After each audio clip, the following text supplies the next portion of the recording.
يلا اوريكم ازاي نخلي الفسيخ عشان نحوله من الشكل ده للشكل ده. شايفين الجمال يا جماعة؟ العين بتاكل قبل البق. طبعا اول خطوه هنجيب الفسيخ، وطبعا من مطعم شويه السمك احسن فسيخ في مصر. اول حاجة هتجيبي الفسيخة وبسكينة او مقص زي ما تحب هتشيل الراس بالشكل ده. بعد كده هتقوم قلبها وقاصص الديل بالشكل ده. هتلاقي زعنفتين كده اللي هم بتوع البطن، هتقوم جاي قاصص ما بينهم بالمقص وهتقص لحد الاخر. بعد كده بسكينة هتقوم جاي تنضف البطن كده ودوس جامد عشان الشوك كله يطلع معاك. واهم حاجة انك تتأكد بايدك ان مفيش اي شوك، تحس كده بايدك عشان لو في شوكة تشيلها بايدك. نفس الكلام هتعمله في الناحية التانية بالظبط.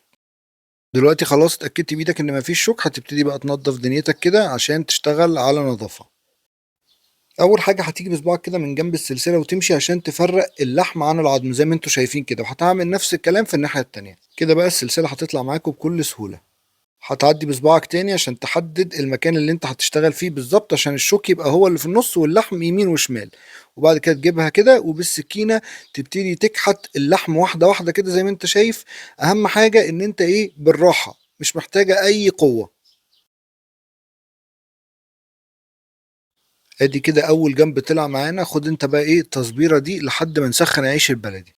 نفس الكلام هنعمله في الناحية التانية بالظبط، بالسكينة واحدة واحدة كده لحد ما الجنب يطلع معاك كله.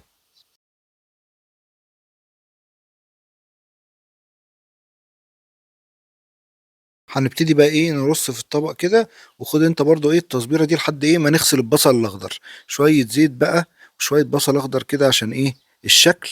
واديله يا معلم. لو عايز بقى تتعلم تعمل الفسيخ في البيت من الالف لليه ويطلع معاك احلى من اللي بتشتريه بره، هسيب لك الفيديو في الكومنتس وفي الديسكريبشن. بس يا ريت ما تنساش تعمل لي لايك وشير. اشوفك على خير.